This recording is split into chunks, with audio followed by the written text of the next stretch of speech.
সেটা কাল হবে দাদা, কাল আমাদের সাদা করে দেবে। কিন্তু ওত কি গো? ডাক্তারদের ওত নিতে হয়, মানে শপথ নিতে হয় আর কি। তবে সেটা পাশ করার পর, মানে পাশ করার পর তাদের পেশা নিয়ে প্রতিজ্ঞা করতে হয় যে তারা কি কি করবে আর কি কি করবে না। কি কি করবে আর কি কি করবে না? হ্যাঁ, এই যেমন তারা ভূতে ভয় পাবে না, কথায় কথায় কেঁদে ভাসাবে না,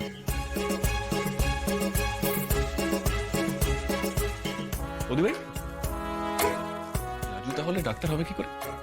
পাশ করলে তো ডাক্তার হবে না, এটা আমি, তাই না?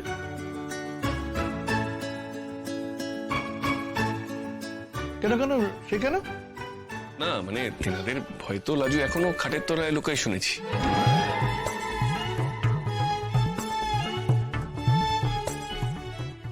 টামি তুমি কিন্তু একদম হাসবে না, এটা কিন্তু ভালো হচ্ছে না। আমি মোটেও কাঁদি না, আর আমি মোটেও ভয় পাই না। এত বলা মানে ঘোর মিথ্যে বলা। আচ্ছা, তোমার আজকে তেনাদের সঙ্গে দেখা হয়নি? আজ ডিসেকশন রুমে নিয়ে যায়নি?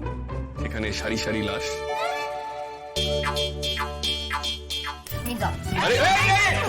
রাজু বস এখানে। আচ্ছা তুই বুঝতে পারছিস না ও তোকে রাগাচ্ছে? বস। এই সত্যিটা আজে বাজে কথা না, কিন্তু ডাক্তারও নেই, ওকে মরা কাটার ঘরে যেতেই হবে। তুই কিন্তু নিজেকে মনে মনে তৈরি কর, বুঝলি? এইভাবে রাম নাম জপ করে তারপরে ওই ঘরে যাবে, কেমন?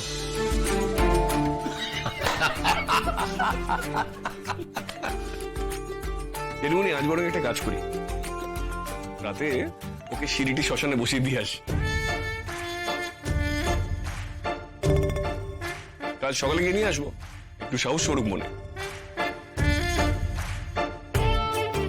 এইটা খুব ভালো কথা বলেছিস দাদু, তুই তাড়াতাড়ি খেয়ে নে, তোকে শ্মশানে বসিয়ে রেখে আসি।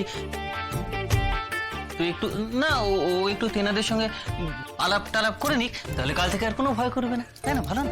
চ চ চ চ। দেখেছো টাম্মি, দেখেছো এরা কেমন আমাকে দিয়ে মজা করছে? আমি কি ভয় পাই টাম্মি? তুমি বলো আমি সত্যি ভয় পাই? না একদম ভয় পায় না লাজু, তেনাদের ছাড়া কাউকে ভয় পায় না।